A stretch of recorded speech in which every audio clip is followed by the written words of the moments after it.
Hello, I am here with Ben Kahn, author of Shaman and Heavenly Blues. Want to get enough? What up, people? I got comics. I'm Andrew Rivera. You're watching ComicsVerse.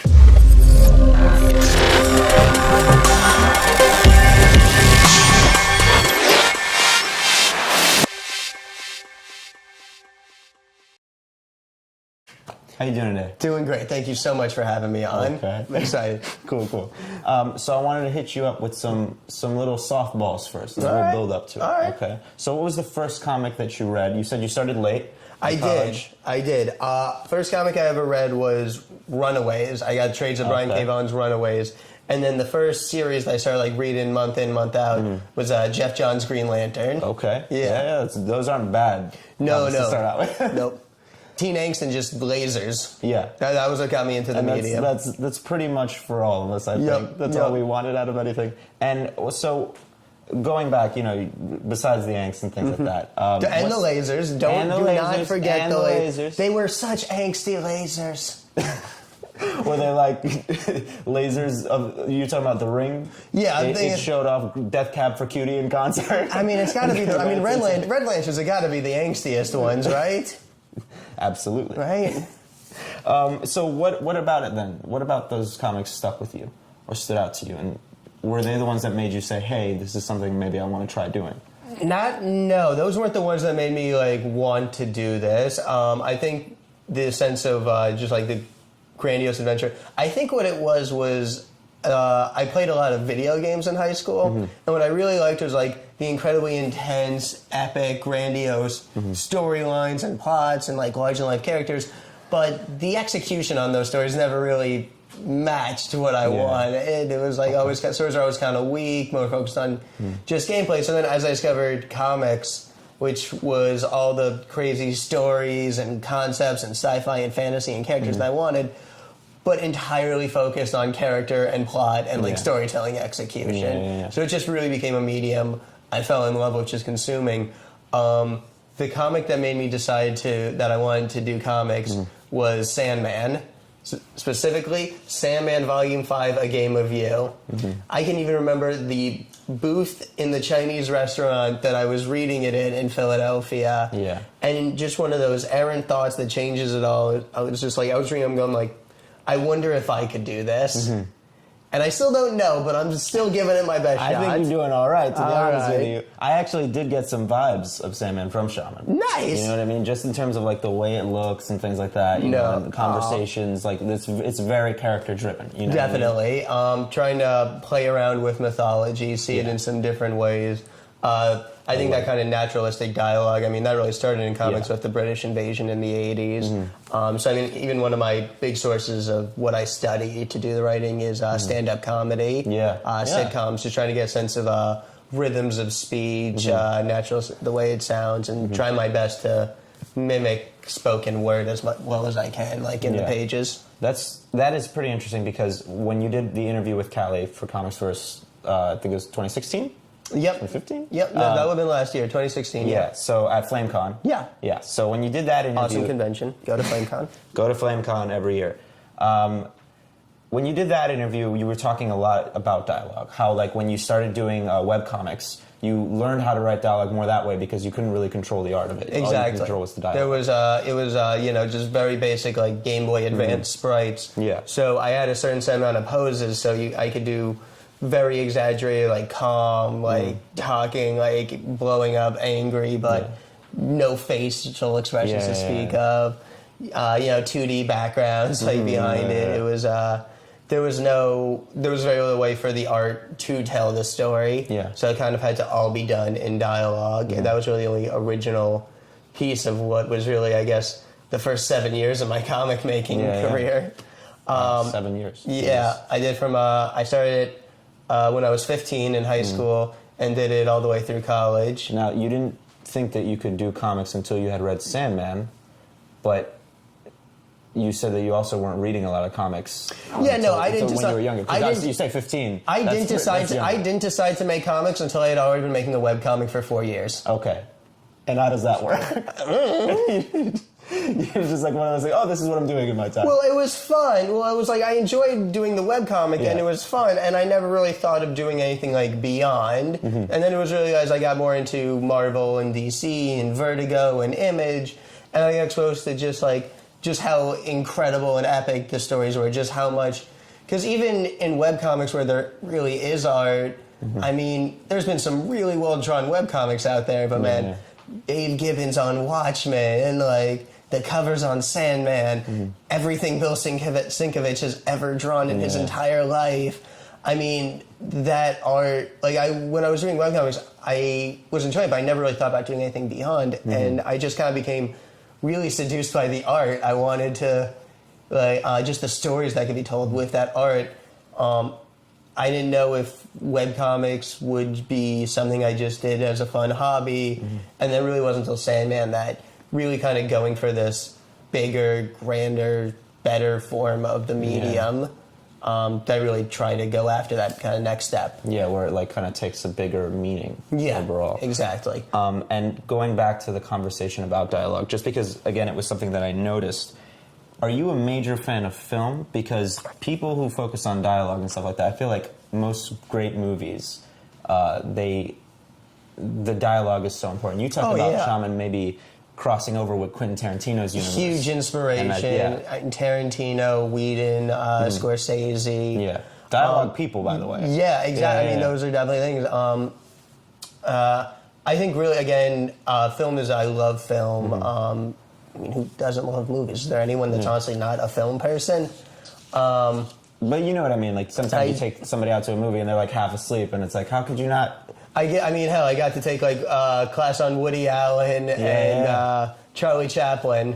One big dialogue guy, another not so much. Another, technologically speaking, no dialogue, But again, comedy, this like his slapstick still holds up, and it just goes to show how much can be accomplished with like just physical comedy, how much there is to it. Really just, I love, even though I'm working in comics, not necessarily comedy, truly I want to try to make sure the jokes in the comics work and the humor is a really strong element, just because a great comedic mind, like the great performances I've seen, the way they're able to use the voice, the stories around them, their own bodies, I'm always in awe of like the great comedians out there. Yeah. So like, besides Charlie Chaplin, would you say then Leonardo DiCaprio's performance in The Wolf of Wall Street, where he gets to the car, phenomenal, greatest physical phenomenal. comedy? Yeah, absolutely. No doubt, one of the best like physical performances. Yeah. He's like struggling to get there. Maybe think of like Buster Keaton or like Groucho Marx, and he's like moving around. Buster Keaton, he dropped a house on himself. He went like, are you sure this is a good idea? Yeah. He took out a roller, went down, and was like, yeah, this should be where the window should be, and then dropped a house on himself. And it worked. And it works. And that comedy doesn't work so much now because they try to do like the Three Stooges thing later, and it was like, oh, that's not so Three great. Stooges works. You always see like physical comedy. I mean, we were just talking about how great Caitlin Olsen is in It's Always Sunny, and like the physical comedy that can be done. The work that can be done in voice acting can be. The cast of shows like BoJack Horseman or Archer. The voices, you get such great both comedic and dramatic performances. In the case of BoJack, right there, and like just voice acting is a whole other component that's such an art unto itself. Yeah, and you really get that you're a fan of these things when you read stuff like Shaman, because the voices are so like. There's that thing about comics, you know. If a comic is really good, you can hear it. You know, there's no sound here, but you can really hear it. And I think that you really achieve that in this book. And Heavenly Blues, by the way. That's something where, I mean, my neighbors probably think I'm crazy because I'm just, they'll hear me, in my writing process, I'll just be saying lines of dialogue over and over again. Quentin Tarantino does that, by the way. Yeah. And, like, again, the difference is, like, should this be don't or do not?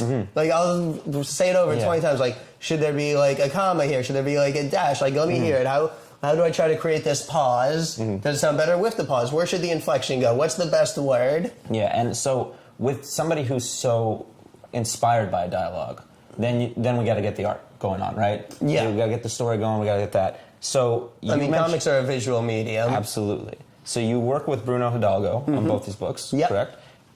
You hadn't met last year. Have you met still? Still haven't met. Still haven't met. Have you gotten the video chat going? Still We haven't done video chat. We do IM a lot on Facebook. You know, Bruno and I, we also did a little anthology story for an anthology called Transients. Oh, yeah. We did a little 8-page story, and the closest we got to meeting is I wrote that in the script to have one of the characters should look like Bruno. Oh, so wow, I had that's Bruno. really cool. I had Bruno draw himself into a comic. So that's the closest we've got. Well, that's really nice. Yep. That works out. So you haven't met, but then how has your relationship progressed as you've gone on, so that when you're reading these books, like that dialogue comes to life with those faces? You know, are your scripts, are they overly detailed like Alan Moore, where artists kind of want to kill themselves, or are they pretty loose and you're just going off the emotions of the words?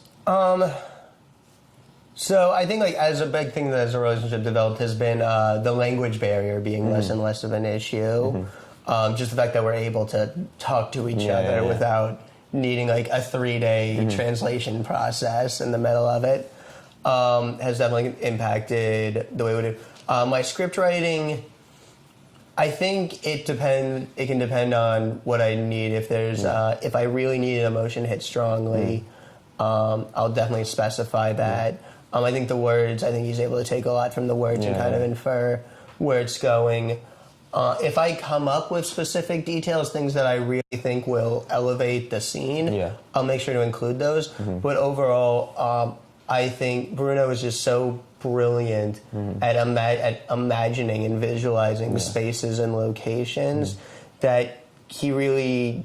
I really just need to give him like the space to like breathe life into it, and he's able to work in so much magic. So it's usually like, if details added, if I got him, but otherwise, I mean, he's such a great partner to work with. We've been working together for over 5 years now, and I have just absolute faith in that when I give him a script, he's going to deliver something better, like better than I even imagined. Yeah, and there's like, you know, you develop a shorthand over that amount of time a little bit, even with a language barrier. But have there been instances, and this happens a lot in comics, but where you disagree on a story, on like how a story or how a panel should look, and maybe when you're done having the conversation about that disagreement, it goes his way, and you're like, oh, that made it better. Has he had any influence on the stories that have shifted them a little bit? Well, Bruno usually has like great ideas.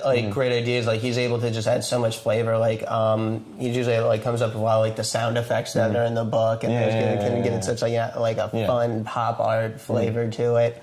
He'll come up with ideas and visual concepts, and usually, I mean, as a fan of comics and a fan of art, I just love knowing that I'm helping create more of Bruno's work. Yeah. So when he has ideas on how to make it bigger and bolder and like crazier visually, I see absolutely no reason to restrain it. Like, like I see absolutely no reason why I should ever ask him to make anything less weird. Yeah, especially in a book like this where we're dealing with, I mean, one of my favorite things about the book was when they were talking about Frankenstein. And you were saying, you know, the bodies are like, the bodies can move, but there's a new soul in that body.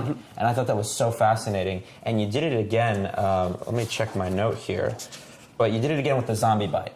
When he bites him and he's like, am I going to turn into a zombie? And he's like, no, you're not going to, like, he's yelling at him, like, you're not going to, like, stop freaking out, you know? You bend the rules a little bit. Again, the Isaac Newton ghost. You know what I mean? You're bringing, like, historical figures and you're using them this way, but you're also just changing the rules of how we've seen these things over time. Exactly. I try to take advantage of what I hope people will be familiar with, and just try to twist it enough. Like, those zombies, those are under Shaman's control. Why wouldn't Shaman start a zombie apocalypse if zombies he controls? Also, big problem I have with zombies in general, fighting, terrible way to transmit a disease. What's the best way to transmit a disease? Besides the best way to transmit a disease? I mean, airborne is pretty good, general contact. I'm just saying, we've never managed to wipe out the common cold, but hey, remember that time one dog got rabies, and then all the dogs in America got rabies? No? I don't either. The most accurate zombie movie is 28 Days Later. Yes. Because the entire Earth is perfectly fine, and one heavily crowded urban area is but everything outside of like South London is like totally good. So then, sidebar: how do you feel like when people are watching The Walking Dead or they're reading The Walking Dead? But one of the disappointments for me was that when I found out that everybody could turn into a zombie, once you died, there's no like it removed the fear. Well, that's a me. twist. You know Well, that's what I mean? a bit of like I don't know. That's like a bit of a twist on the rules and stuff. Like, is it virus versus death? I say more Walking Dead. There's a reason. There's no zombies. He passes out, wakes up, all the zombies. There's a reason you just skip the apocalypse. Because the fun part about zombies is it gives you your excuse to like get into that post-apocalyptic mindset and explore those themes.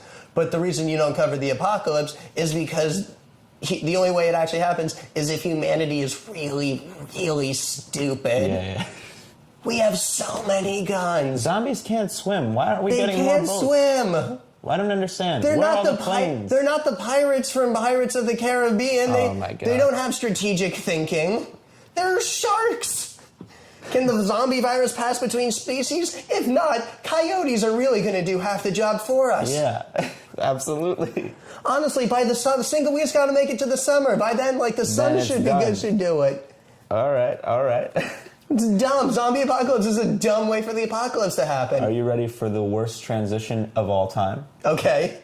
A lot of zombie apocalypse movies, or comic books, they leave you on cliffhangers. Yep. You're not a fan of cliffhangers that are more like, in the previous interview with Callie, you said, I'm not a fan of cliffhangers that leave you wondering if the character is going to get like killed or hurt, especially like in the second issue. Yeah. It's like that's not going to happen. And then you talked about doing something that's more badass, like with Shaman raising those zombies, and it's like, oh, now I got to stick around to see what the hell he's going to do. Exactly. How he's going to fuck shit up a little bit. That comes from like that kind of mindset. That was more inspired by Japanese manga. Yeah, I was kind going to ask. Dragon Ball. You know, every time like your Dragon Balls and your Naruto's, how many of those chapters ended with like a super cool power up, and then you had to tune in, like you had to find out next week about like what that power up actually them 3 did. seasons to get into one fight. Right, but but just that sense of like ending on something cool instead of ending on like, oh no, danger. Ending on like something cool is just about to happen. And to me, that was always a much more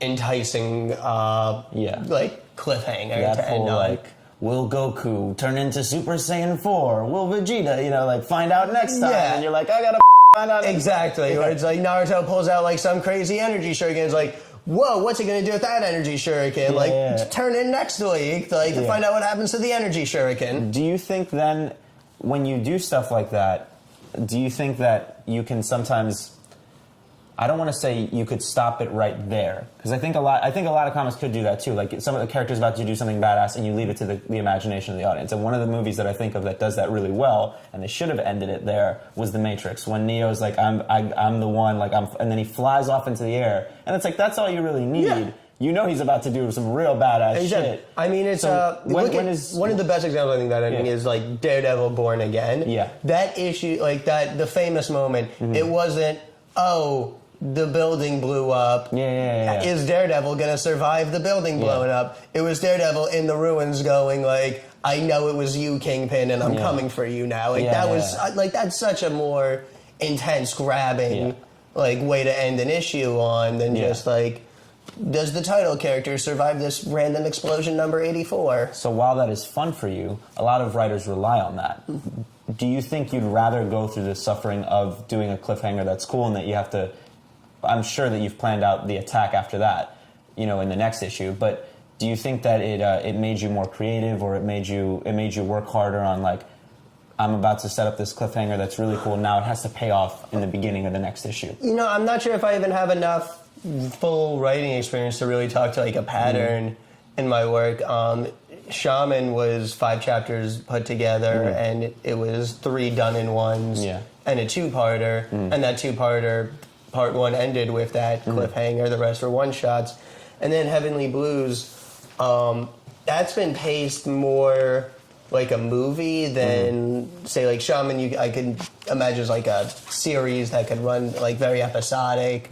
Run for a while. Like Heavenly Blues, like more like a singular movie being told. So there it was more trying to figure out what chapter I needed to end in, like what twist I needed to deliver, what was the strong like emotional beat, and it was kind of constrained there in just what chunk I gave it. Maybe each chunk of story doesn't have as enticing and emotional beat. So it definitely worked to kind of like create that. Make sure you're still ending on whether it's a statement or a moment or a visual, and try to make that something that stands out. Yeah. But with Heavenly Blues, it's especially just because it's much more a single story being told over the course of 6 issues. Yeah. There's a little more restrained, not so much in looking at each as a single arc in service to a story and figuring out cool things to do with those arcs versus just one single story that's got to move. Yeah, absolutely. One of the things you just spoke on was just like making sure you hit the right emotional beats, things like that. One of my favorite things that you've said to Callie, but also one of the things that stands out in your books a lot, is this idea of, and you mess with the heroic characters. You know what I mean? You said I don't like heroes. Kind of try to like contain that status quo, and you want characters that are, you know. You said, well, you said that's not as compelling as the stuff that you want to write. Yeah. But what I'm wondering is, when you talk about characters that change the status quo, that like these bad guys that we kind of root for a little bit, or these people that could be good but do bad things, what inspired that kind of train of thought in your work? Like, why do you like those stories more than the heroic stories that keep the status quo? I think the kind of champions of the status quo. Yeah. To me, it seems so small, thinking that like the world as is is fine. Yeah. It doesn't need to be changed, and we should fight for it to not be changed. And I look and say, like, man, this world. So much is bullshit.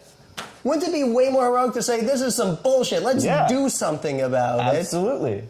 To me, like, it's always a more compelling fight. It's always going to be, unless you're doing some, you know, Coen Brothers rumination on morality, No Country for Old Men, like, it's always going to be, like, more of a external challenge to change something than to keep it as is. Yeah, absolutely. And that's just more interesting. And whether it's just, you know, growing up with, like, Carmen Sandiego, criminals, like, she steals stuff, but the kids a good education. The Robin Hood types. The Robin Hood types. Even like your old school, your Godfathers, your Goodfellas, your Scarfaces. 1920 Scarface, not the Al Pacino Scarface. I'm going total film snob, but I'm telling you, it's about the 1920s one. Okay, sure. They're actually doing a remake of that with Diego Luna, and I think they're going to go into like cybercrime this time, which... That's cool. It seems like it could be a nice direction. Again, at this point, Scarface to me is like your crime version of superheroes. Yeah. At some point, every few decades, show me a fresh new perversion of the American dream. Yeah, absolutely. And going back a little bit to when you were saying, when we were talking about, you know, isn't it braver to say this is what's wrong? I think something that I really, really liked about Shaman was was Wyatt. You know what I mean? He's a cosmic cop. Like Green Lantern, by the way. And that's what I thought. When I heard Giga Man, and I'm like, that's Superman. Shaman is full of analogs. But yeah. Like, man, it's trickster, magician, chain-smoking, wearing a trench coat. I ain't hiding the inspiration. No. But one of the things that I really love about the book, honestly, is this idea of gray morality. You know, and I think a lot of people really are... There's a lot of stories that are big now that are trying to go after that. I think the reason people like Breaking Bad was because of that. Yeah. I think, you know, shows like Sons of Anarchy do that. Even with Star Wars, the latest one, people are saying Luke's a gray Jedi. But what you do really well... Is that just because he has gray hair now? Stop age-shaming Hamill. Luke didn't get a lot to do in those other movies. Right. A lot of people don't think so. But one of the things that I really love was this cop is... He's talking about how justice this, justice that, but he's ready to kill Shaman to get what he wants. There's this idea of, if you don't respect my authority, you have to go down. But that's not the right thing to do. No. How do you feel, and maybe I'm looking too much into this, but with a lot of people getting killed by the police and things like that in America. Yeah. Do you feel like these are conversations that we need to have where you say everything's not so black and white? A guy makes a call on the street, a guy does that, and because of the power, because of things like that, and again, forgive me if I'm looking too far into it, but it was very relatable, you know what I mean? I mean, a big part of that was just kind of in the sense that when you're dealing with this, it's kind of like especially when you're dealing with a story where you got tricksters and liars and thieves. You got to kind of consciously make the people that are lying and tricking and stealing from worse. Yeah. To make it. So part of it was just making a superhero into a villain. Yeah. A protector into... Exactly. But I think you kind of hit the nail on the head of his morality being like, if you are like my authority is my right. Yeah. It's like your entire moral system is based around your authority. That's just asking for like corrupted guardians. And Shaman's not like that, you know what I mean? Like, really, Shaman's biggest issue with Cosmic Guardian isn't that he's a killer. Yeah. He actually totally gets that. It's that Cosmic Guardian's a hypocrite. Yeah. And that's what he has the trouble with. Yeah. Like, and Shaman even says, like, the fact that Cosmic Guardian, like, thought he did the right thing killing someone bad, he gets that. No skin off his nose. Yeah. But it's just the fact that he did that. He's not. I think that's a trait that my heroes tend to have in common is they have self-awareness. Yeah, I feel like Shaman's very self-aware of his morality, and I think the thing that makes Shaman hate Cosmic Guardian so much is that Cosmic Guardian has a very deluded, self-centered self of his own morality. Yeah, I don't think Shaman does moral things very often, but Shaman isn't pretending that he's doing moral things. No, he's doing what he has to do. Like he says, I don't choose who gets to be revived. I don't choose, you know. It's just they make the call. I go do it. Shaman sees himself as a more honest liar. Yeah, and Wu really likes that about him. He kind of is like, I'm having fun with this, and it's like, but you know, going back to the thing about Wyatt is, it's just like there was a part of me that was like when he gets arrested, I was like, that's fucking awesome because. There's a sense of justice in a world where things like that happen all the time. A cop kills somebody and there's no justice at the end. I think like this morning it said that the police officer that killed Tamir Rice he got fired. And his partner suspended for 10 days. I think my words I'm like, really I feel like no matter who you are, killing a 12-year-old should come with something a little worse than being fired. But also, he didn't even get fired for that. Just doing the research that I've done, you know, reading articles and stuff, is how long before this guy is a police officer in a town 3 counties west? Over, yeah. That's exactly what I was thinking, and that's why I really love that whole storyline. Sometimes even when you're trying to do like shades of gray and necromancy, sometimes you gotta bend the rules for a little justice you don't always get in the real world. Absolutely. And speaking of that, just I wanted to go back to the idea that, you know, he abuses his power. Shaman he's more gray in morality. There are some panels where Shaman himself looks gray. You know what I mean? And there are others where he looks like he has a little bit of healthier skin. But was that a conscious decision? No, I think. At least if it was on Bruno's side of things. Not that Bruno is great. One thing Bruno is so amazing at is he's always pushing himself to use the colors as a storytelling tool. Yeah, they're not really just vibrant. Have bright colors, not just like bright colors, but something that, a selected palette, something that builds mood, atmosphere, tone. Because good coloring is so much more than just the switch from black and white to color. Like you can build so much of the world with color. And Bruno does such an amazing job of using color to tell that story. It's funny because based on the mood and how the book goes, even when the tones are darker, they still stand out as bright almost because they feel like, oh, this is when everything matches up, kind of. When the mood and the dialogue and everything matches up. I mean, have you ever seen a book about necromancy with so much pink on it? No, it's fantastic. So... moving from Shaman now, just to talk about Heavenly Blues, which I'm in love with. Oh, thank you. No, for real, thank you. It's awesome. Don't make me blush. Well, we'll put you next to the pink and we'll see what I'll blend in. It'll be perfect. It reminds me of the Dirty Dozen, you know, the Magnificent Seven. Totally. That kind of thing where a bunch of misfits... a bunch of misfits in hell are being hired by an angel, you know what I mean, to steal from heaven. Before we get into the book itself, can I ask you, what makes hell so cool? because hell in this book is pretty awesome, and it's not that different from here. No. But I think what makes hell cool in this book is that most people are pretty resigned to how shitty hell is, so they're not trying, and there's something always pretty cool about not trying. Yeah. Actually, absolutely, that is true. I didn't even think of it that way. Yeah. I was just more like, oh, this is super relatable. They go to meetings, kind of. Yeah. You know what I mean? Like when we see like the first guy get killed, and then Isaiah's like pouring molten gold on it. Look, you got a lot of time to kill, and these newbies gotta learn. They gotta learn. Look, we had to go through it. It'll be good for them. Look, we know they're assholes. They're here after all. Who thinks they're in hell? How does the idea of people from hell stealing from heaven? Because at the end of the day, it's a heist story. Yes, but totally. But how? Like, do you look at Ocean's 11 and you say, that's not big enough? I gotta go a little bit higher. A, yes. Yeah. Bring it, Clooney. I'm coming for you. The original germ of an idea, I think that kind of led to it was there's an Irish proverb that I learned from a Philip Seymour Hoffman movie.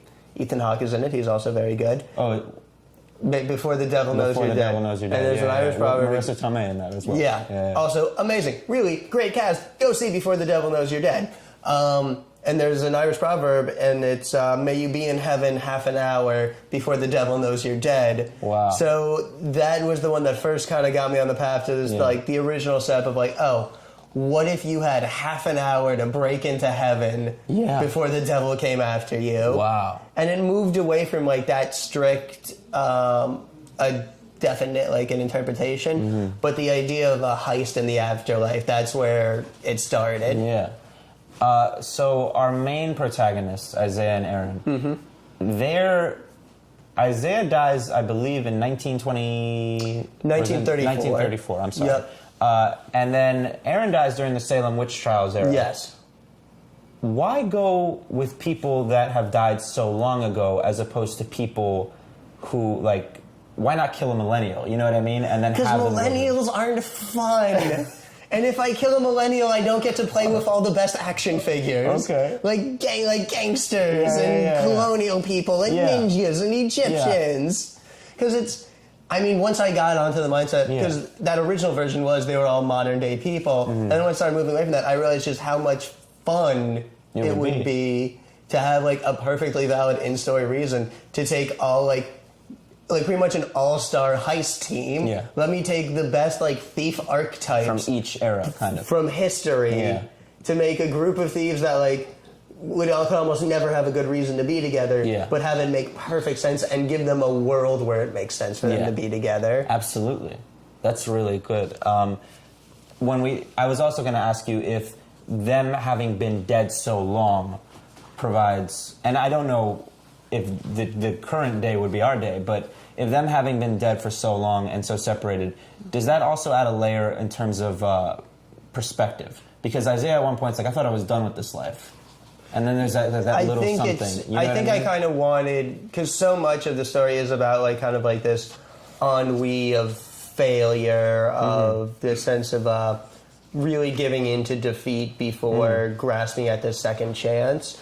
And especially for the main characters, I wanted to be someone that, really for all the characters and their different interpretations and attitudes towards the afterlife. In all cases, I wanted to be people who had really kind of sunk in, accepted kind of the ennui of their existence, and also people that had really kind of come to fully accept that the afterlife is their existence, it's the world they live in, versus someone who may be more tied to their just so like immediate past and trying to maybe like get back to that, versus something that can make, like, I figure if it was people that are all very well like been dead for a while, then the world is more real to them, and then it'll be more real to the reader. Yeah, absolutely. And speaking of the real world, and going back to kind of some themes that were going on in Shaman, Isaiah's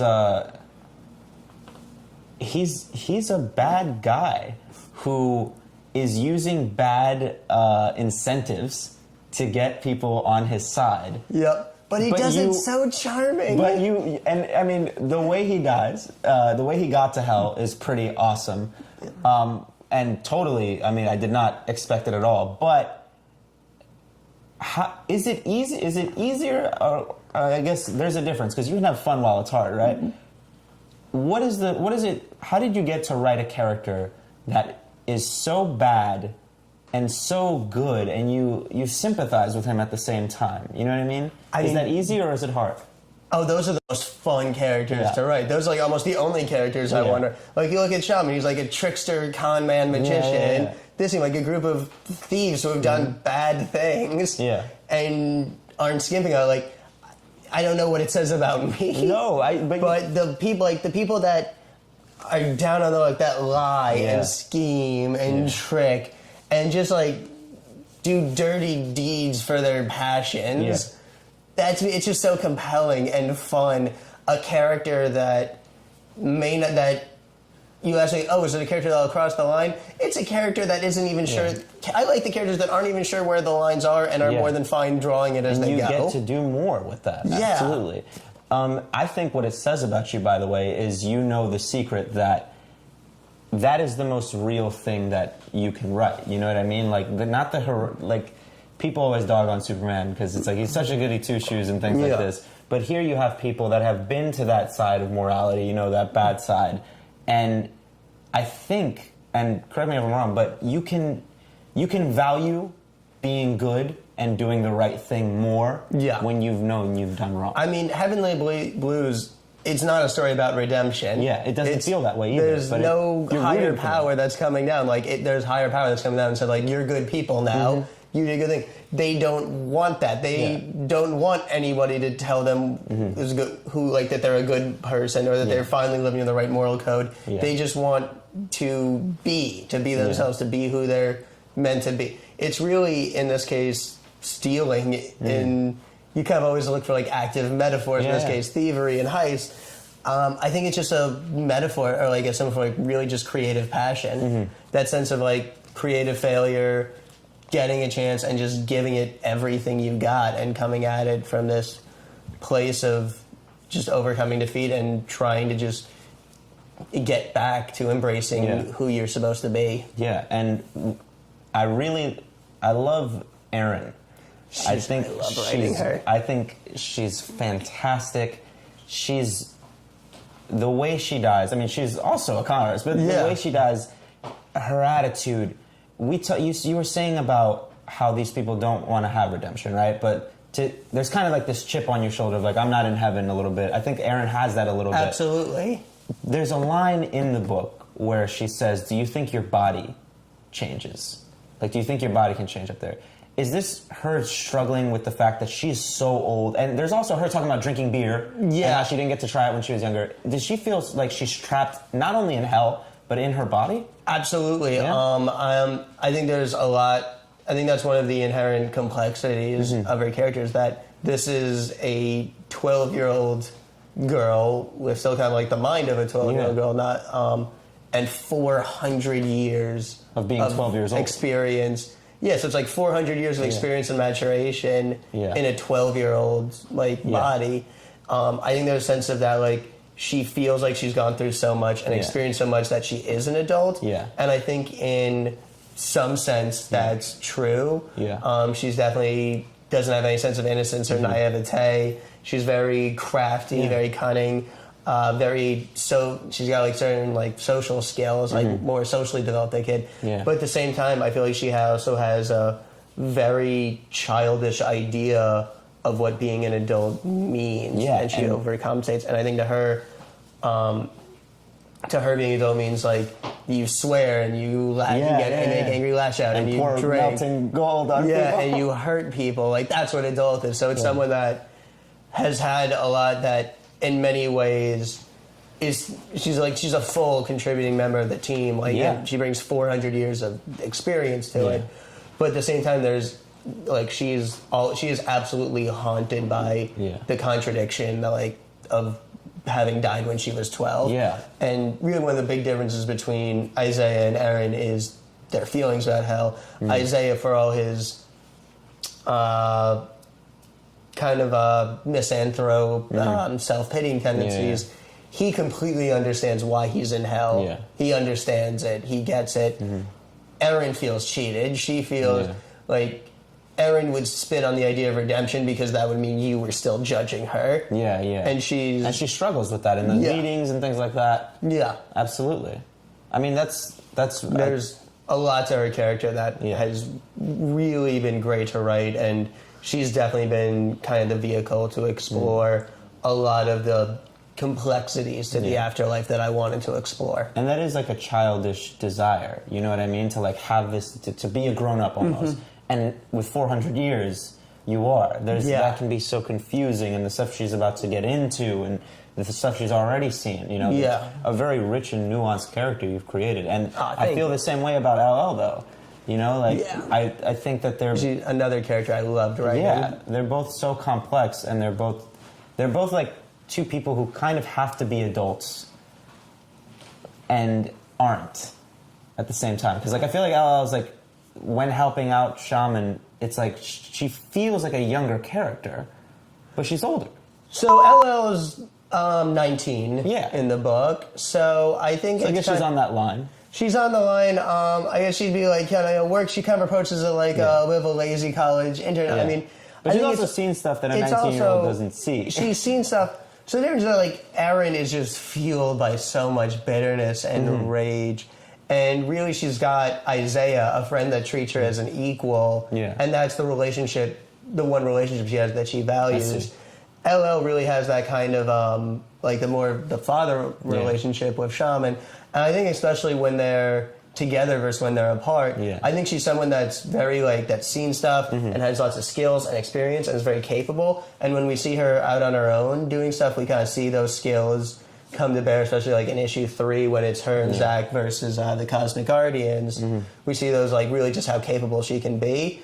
But I think especially when she's just kind of going out on adventures with Shaman, she kind of sees it more as just like she gets to kind of like kick back, make fun of her dad a little. She kind of like treats being around Shaman as a safety net. Like she kind of knows her dad'll come up with some crazy answer. You know, she's also very resourceful. I'm sorry. Yeah, so she just likes to, like, it gives her more of a chance. Like, I think she's just a little more different size to different people. Like, she's capable when she has to be. But when she's not, she's going to slack off a little bit and have some more fun and be immature. There's also that moment when they're about to be attacked by the Cosmic Cops, and she's like, I need 1 minute. Like, and it's like, all right, this is like more of an authority. It's not just like we're screwing around. It's, you know, it's, I really need that minute to get things done. The father-daughter relationship that they have is... I think in a lot of books or a lot of movies or things like that, it's very difficult to pull that relationship off. You know what I mean? You describe that dynamic between Isaiah and Erin as like he respects her in that way. How were you approaching the relationship between Shaman and his daughter? So I was really looking at it almost as a superhero sidekick dynamic. I was really looking as kind of like... There is that tone of like Batman and Robin a little bit. Absolutely. That sense of that one bouncing off each other, someone to banter with, and especially the idea of if Shaman's a magician, then he has to have a magician's assistant. Oh, wow, yeah. So it's like having the assistant and the sidekick.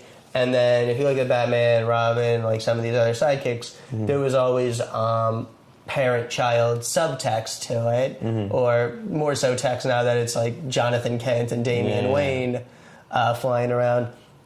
But I thought instead of just parental subtext, let's just make this out-and-out text and show, even if it's an adoptive relationship, just a full-on, fully supportive father-daughter relationship. And also looking at the superhero sidekick dynamic, look for tropes that annoyed me, like the sense of, oh, stay here, don't get involved in the fun adventure. What? You're in the fun adventure. Like that, who needs it? So I always, one of the keys to the relationship was I always wanted Shaman to, as protective as he is over his daughter, to treat her as an asset and a resource to be used. To me, one of the things that really helped make their relationship work is that he always showed faith in her abilities and confidence. He's never really scared for her. He's kind of just like relaxed, and so is she. In that sense. Like it's not like they don't go on missions. They go on adventures. Like that's how they look at it. But it's like work too, you know? Yeah, like, it's like, you know, it's like, you know, maybe she's like still a little old to be hanging out with her dad all the time, but it's not like her dad's trying to get her into like the old used tire business. He's teaching her how to be like a globe-trotting, like ass-kicking sorceress. That's a pretty That's a pretty you know, cool like thing to do. How are you supposed to rebel when your dad's the one that taught you how to like create kick-ass magic tattoos and summon fairies? Where you talked about tropes that you really dislike, right? Well, we talked about the cliffhanger thing. We talked about another thing, but what is the thing you cannot stand that is prevalent in comic books in terms of tropes? First-person narration. Okay. I hate first-person narration. Sometimes, like, it's used well. Like, Scott Snyder tends to use first-person narration really well, where it'll be more symbolic or thematic and less connected to the main story. But 9 times out of 10, first-person narration is just a way of like telling and not showing. It's having a little box, having characters say like, "I'm angry," instead of showing them like impatient and frustrated and lashing out and being rash. I've just seen it used as a crutch to deliver exposition with no flair or flavor, to give you like. It's like, it puts you in the character's head, but then it doesn't tell you anything about the character. It's a way to just kind of move the story along without actually creating a cast that you can really bounce off of, that you can really satisfyingly develop and bounce off of. So to me, it's such a prevalent way of telling and not showing in what's inherently a visual medium. I used first-person narration a little in Shaman, but that was from the Cosmic Guardian's perspective, which was almost just trying to twist it on like the kind of a way of him seeing himself that's what I liked about as like the hero, kind of having a bit of an egotistical that he is worthy of narration. Well, Shaman just banters with his kid, and you get more through Shaman. I think in that it's necessary also because it doesn't seem like a character that's like as important as the other ones. I mean, he's important for what he does to the story and the story itself. But he's not like, if you need to give a little bit more of who he is quicker, this is for that. Right. You know what I mean? So sparingly is when you said you would probably use them. And it's also different with Shaman because Shaman is, even though he's the main character, he's a character that I kept a bit of distance between the reader and the character. Like there's so much that the character knows that the reader doesn't, so it's almost that also makes LL so great, is that she's a much more effective kind of point of view character that can really, as immersed as she is in the world, can also ask a lot of questions that Shaman would already know the answers to. And it makes those surprises with the zombies or with Isaac Newton or with Babe Ruth, it makes those surprises that much richer because you have no idea like what's coming your way. That's the nice thing about a superhero universe with magic is that there's literally no concept too outlandish that would work. There's no idea, concept, monster, villain, trope, setting, absolutely nothing that would be out of place. Like anthropomorphic time-controlling frog wizard, that would make sense in Shaman. I could do an issue about that. I could literally do an issue of them at the DMV. Okay. Final question regarding the books.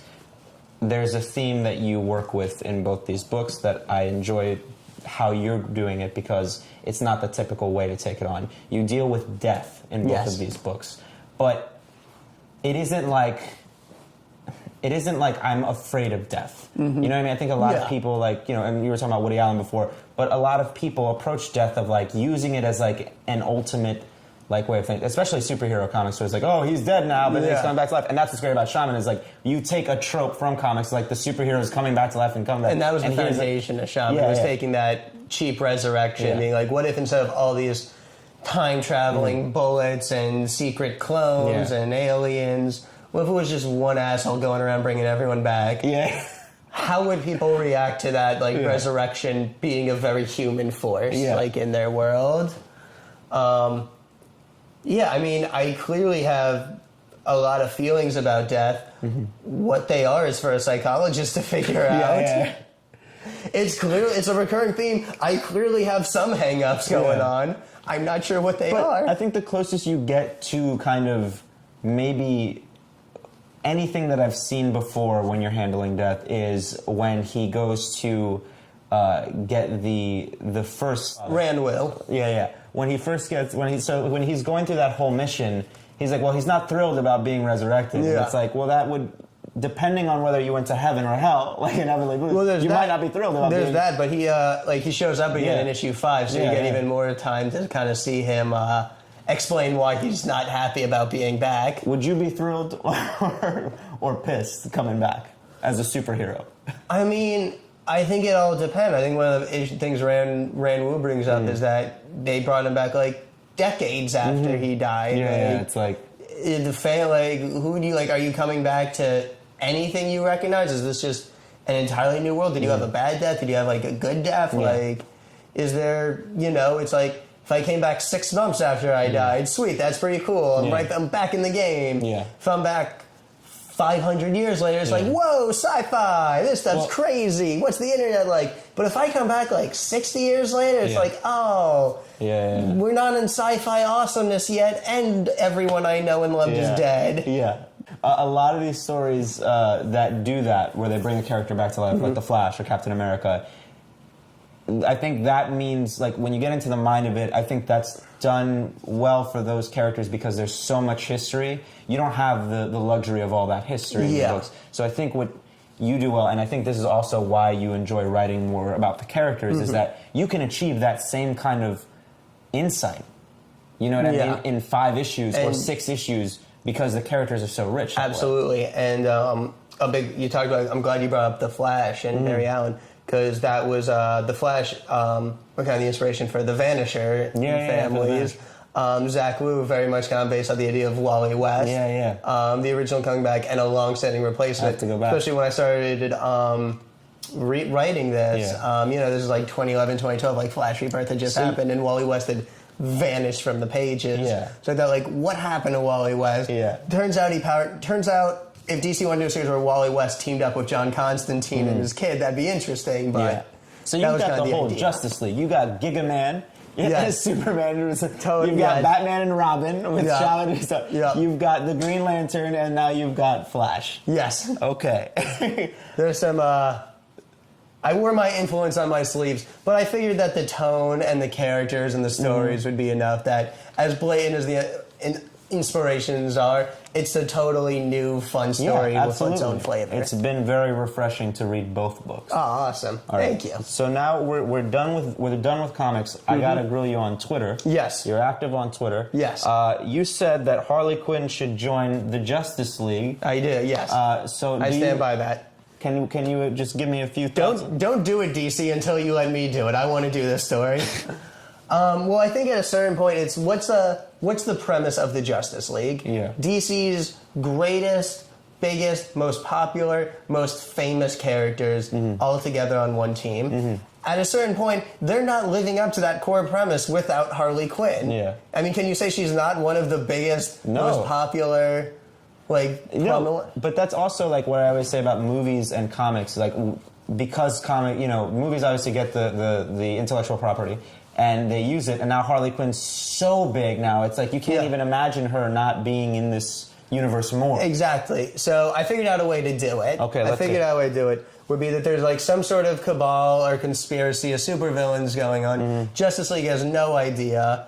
Harley Quinn, their path is crossed with Harley Quinn for some reason or another, and it turns out that Harley gets into her head that she's on the League. They want nothing to do with her, but she's the only person that has information about this the supervillain conspiracy. So they need to put her on the League in order to get her to help them take down this thing. And I just figured there'd be at least you could do a fun 6-issue story out of it, which is interesting because you can totally remove the argument that she's just a crazy chick with a bat when you make her the only person that can help them. You know what I mean? Like that guardian that kind of is I got all the info. She's a little crazy. Yeah, she's like a little crazy. Like she has the info, but the only way she's going to get to him is if they kind of play along with her kind of crazy dress-up game. And the second thing you were talking about on Twitter, and I thought this was really important based on the commentary that we were talking about, with the Cosmic Cops and all that. You tweeted that you've worked hard to get where you're at, but you also recognize a certain amount of privilege has come, a certain amount of success has come from the hands of privilege on your end. Absolutely. My first question is, how so? And the follow-up is, why is it important to acknowledge that, and why do you feel that so many people struggle with the fact that that both can be applicable in your life, in anyone's life, really? I think it's just, I mean, part of what makes me think is one of the things you hear all the time is like, how did you break into comics? What's your advice? I realize if someone was to ask me that, my answer is terrible. It's a terrible answer because I was very lucky. Like, I had resources to go to university and spend 4 years taking like English classes and learning story and how to write and practicing for all this time without needing to take like a job during it. I had the resources where I have financial resources that I can pay a creative team to make this book without the expectation or need of like high sales. That, you know, if you're someone that's living paycheck to paycheck, but this is still your dream, what advice could I possibly give you? I'm a spoiled asshole from Connecticut. I mean, I had resources and savings, and I threw it into these books, and I got to these books because I had those kind of resources that I could put into making a really good product, and I'm really proud of the comic. And I know I worked really hard to make them, but I also know that I was able to make them because of resources that I did nothing to gain and did nothing to deserve to have. Yeah. And why do you think that people who have that privilege are so quick to be like, oh, like they kind of brush it aside? You know what I mean? I think it's because we're all like the hero of our own story, and it's tough to look at something, especially something that you are very proud of, and that you have worked very hard on, and say to yourself, I kind of don't deserve this. Okay. Yeah. No, I totally get that. I think it's hard to look yourself in the mirror and say, like, I don't deserve this. I have this I have this. Like, you want to think you got where you are because of things that are in your control, and it's hard to say, I got lucky. I was born in the right time, in the right place, from the right family, and I was able to do this. And not everyone can do that. I mean, what am I supposed to say? Like, do it the way I did? Put yourself into debt? Like, max out a credit card? Like, I mean, do that if you want to make. If that's what you got to do it. Comics are amazing, but that's not responsible advice. To be fair, that's what everybody's saying. Yeah. That's what everybody else is saying. And to get it on a little bit of a lighter note now, moving on from the Twitter sphere, because I think that was an excellent answer. Thank you. What's worse? Yes. Somebody calling you Shaka Khan or Kahn? I'm going to have to go with Kahn, just because I hear it so much. Yeah. Like, Shaka Khan, as a comic that's quite frankly, that's refreshing. That's new. Like, that's bold. It's new. I like it. Yeah. I'm like, Kahn, I've been hearing that since I was a kid. And we're like, oh, what are you going to do? Why don't you go get abandoned on Alpha Centauri or something? That is the worst bully insult on the planet. That's not even a cool insult. I'm like, am I getting bullied by Trekkies? What the is going on? That's got to be really troubling. I am the worst third grader ever. All right, man. Well, we talked about this at the beginning of the interview. You said this was going to happen. I said, give me, think of a superhero. You've claimed that you're not an artist before. I am not. You are more of a writer. Yes. You get 30 seconds. I'm getting the phone out for you right now. 30 seconds to pick one superhero, draw them, and you have to show it to this camera and that camera. Okay? So here you go. Pen. Here you go. Okay. And 1, 2, 3. Oh, wait. Nope. 1, 2, 3, go. I'm not going to look till it's done. How's everybody doing?